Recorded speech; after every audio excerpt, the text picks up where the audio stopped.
Murid-murid, hari ini Cikgu Si akan membincangkan jawapan dalam buku aktiviti muka surat 52 hingga muka surat 54。同学们，今天Cikgu Si会讨论国文活动本第52页至54页的答案。在你们还没看这个教学视频之前，Cikgu Si希望同学们已经完成了这3面的练习。Sekarang, Cikgu Si akan membincangkan jawapan dalam buku aktiviti jilid kedua, muka surat 52。现在Cikgu Si会讨论国文活动本下册的第52页。Adankan dan tulis， 配一配和写一写。同学们，这一页的练习是要复习 kata majmuk 复合词。Soalan pertama, kipas angin atau kipas dinding。同学们，图片里面的东西是 kipas angin 风扇还是 kipas dinding 在墙壁的风扇？同学们，你们看一看，这个风扇是安装在哪里的呢？是安装在天花板的，对不对？并不是在墙上，所以我们不能用 kipas dinding。Oleh itu, jawabannya ialah kipas angin 风扇。Soalan kedua, botol kertas atau botol plastik。同学们，请你们看一看图片，这一个垃圾桶是用什么东西制成的呢？是用 botol kertas 还是 botol plastik？ Betul, jawabannya ialah botol plastik 塑料瓶。Soalan ketiga, pen pintar atau pen pandai。同学们，你们看一看这一支笔是什么笔呢？你们学过了的，你只要把这个笔的笔头点到那个字母，那这支笔就会发出声音，它就会读出这个字的读音出来。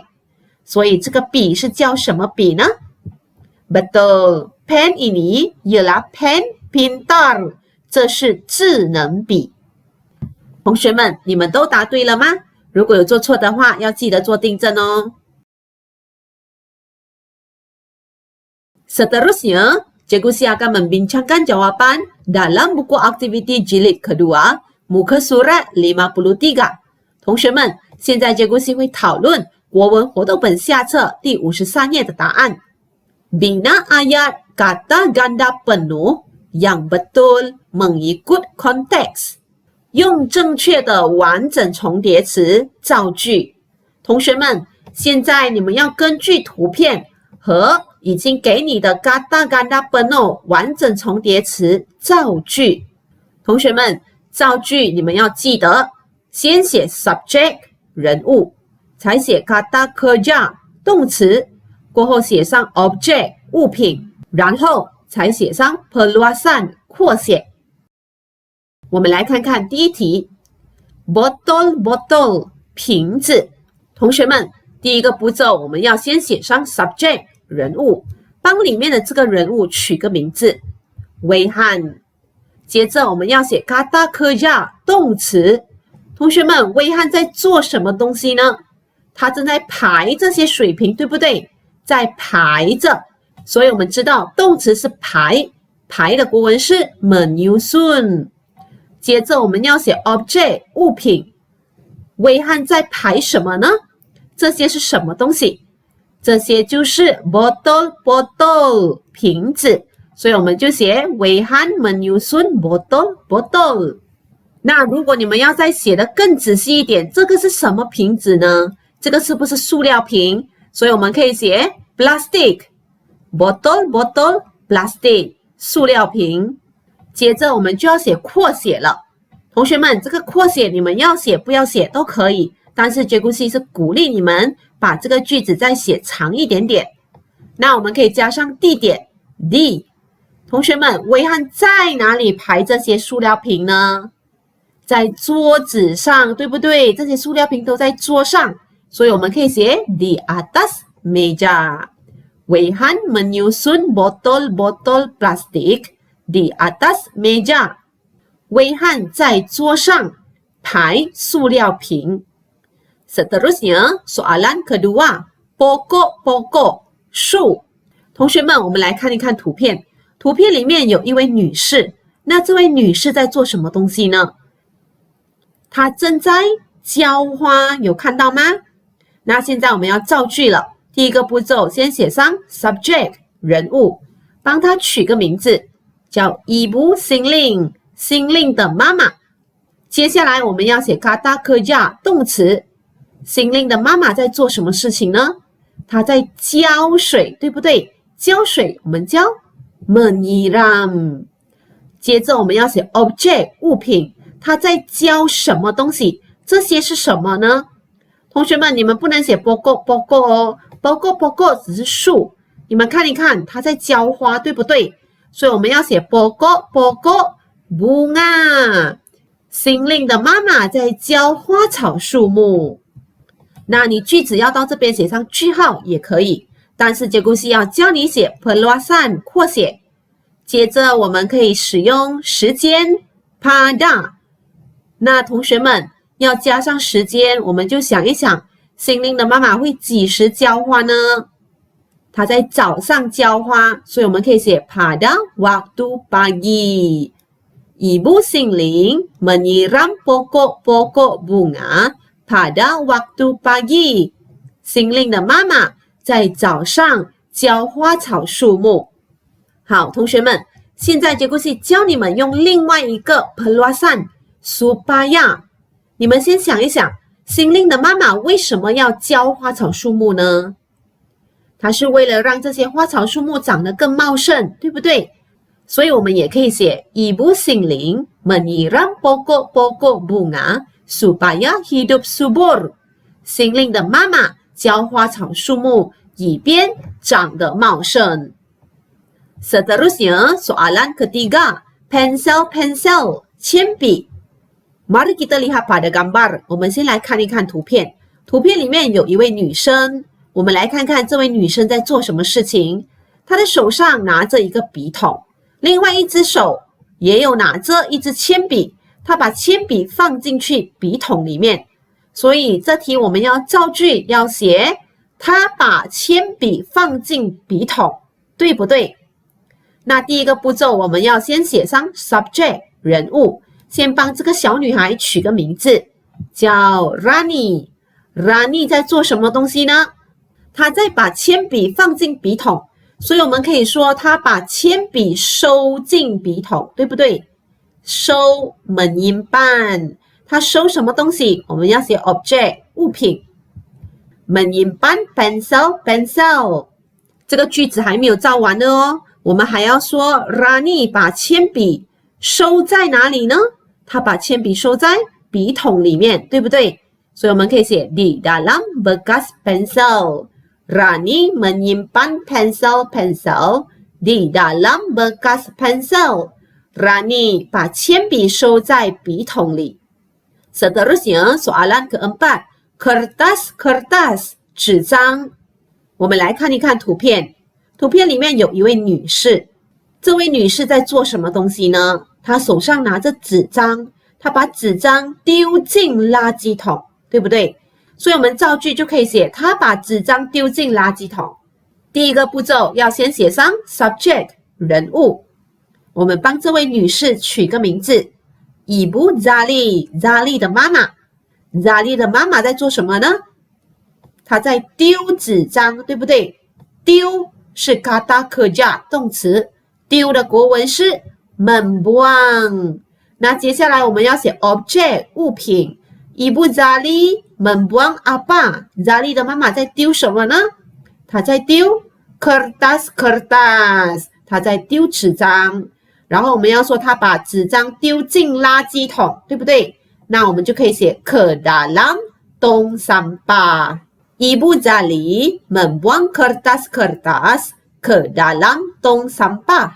Zali 的妈妈把纸张丢进垃圾桶。同学们，造句是不是很简单呢？你们不一定要跟着结构系造同样的句子，同学们，你们也可以自己尝试造句。记得哦，造句要先写 subject 人物，才到 kata kerja 动词，然后才写上 object 物品，最后写上 perluasan 扩写。Seterusnya, Cikgu akan membincangkan jawapan dalam buku aktiviti jilid kedua, muka surat 54. 同学们，现在结构系会讨论国文活动本下册第54页的答案。Lengkapkan ayat， 完成句子。Pen pintar， 智能笔。Alat menyiram， 浇水用具。Bekas makanan， 食物容器。同学们，这三样物品都是你们在国文课本学过了的，对不对？所以你们可以去参考国文课本，完成这些句子。首先，我们先来看看 pen pintar， 这就是你们课本上所学过的 pen pintar。Soalan 1， Nama alat ini ialah， 这个用具的名字是，同学们，这个用具叫什么呢？ Betul， pen pintar， 这是智能笔。Alat ini digunakan untuk apa？这个用具是被用来做什么的呢？同学们，请你们看回去课本，这个用具是用来做什么东西的？这个智能笔是让我们把它点到书本上，它就会读出句子或者读出字母，是不是？所以答案就在这里 ，pen ini membaca apabila disentuh pada bukunya， 所以我们就把答案写在这里。Alat ini digunakan untuk membaca apabila disentuh pada bukunya。当被触碰到它的书本，这个用具是被使用来阅读的。Soalan ketiga， kelebihan alat ini ialah， 这个用具的好处是，同学们，这个用具的好处是什么呢？我们看回去国文课本，这里有写到 kebaikan menggunakan pen ini， 使用这个笔的好处。kebaikan 就是 kelebihan， 这两个词是一样的意思的。那它的好处是什么呢？ Kita dapat membaca dengan sebutan yang betul dan tepat。大家可以用正确和准确的读音阅读，所以我们就把这个答案写在这里。Kelebihan alat ini ialah kita dapat membaca dengan sebutan yang betul dan tepat。接着我们来看看 alat menyiram 浇水用具。同学们，你们也曾经学过了 alat menyiram。Soalan 1， Nama alat ini ialah， 这个用具的名字是 alat menyiram 浇水用具。Alat ini digunakan untuk， 这个用具是被使用来做什么的呢？同学们，你们来看一看，这个浇水用具是拿来做什么的？一定是拿来浇水的，对不对？啊，在这里 untuk menyiram kita 拿来浇我们的，但是这里的 kita 指的是农作物，所以农作物我们可以写 tanaman untuk menyiram tanaman， 这个用具是被用来浇农作物的。Soalan ketiga， 第三题 kelebihan alat ini ialah， 这个用具的好处是，同学们，这个用具的好处是什么呢？你们在国文课本找一找，有没有找到答案呢？就在这个句子 Sekarang Tuan kita dapat menyiram kita dengan lebih mudah。 现在我们的主人可以更简单的教我们了，所以这个用具是让我们人类浇农作物的时候会更加简单。那我们就改一改这个句子 menyiram kita dengan lebih mudah， 所以把这个 kita 写成 tanaman， ialah kita dapat menyiram tanaman dengan lebih mudah， 大家可以更简单的浇农作物。Seterusnya, mari kita lihat pada bekas makanan。 现在我们来看一看食物容器。同学们，你们有在国文课本学过了食物容器。Ini ialah， 这是，同学们，这是什么呢？ Betul， bekas makanan， 这是食物容器。Soalan kedua， Bekas ini digunakan untuk apa？这个容器被使用来做什么的呢？同学们，请你们从国文课本里面找出答案。这个食物容器是用来做什么的呢？有找到答案吗？就在这里。Makanan kering disimpan supaya tahan lama。干粮可以备收，以便更加耐久。所以这个食物容器是拿来收干粮的，对不对？那我们可以写 untuk menyimpan makanan kering， 收干粮。Soalan ketiga, kelebihan bekas makanan ini apa？ 这个食物容器的好处是什么呢？同学们，你们看一看它的制作过程，很容易制作，对不对？所以我们可以写 ialah mudah dibuat. Kelebihan bekas makanan ini ialah mudah dibuat. 这个食物容器的好处是容易被制作。同学们，你们都答对了吗？如果有做错的话，要记得做订正哦。Murid-murid, setakat ini sahaja pembelajaran kita pada hari ini. Sekian, terima kasih.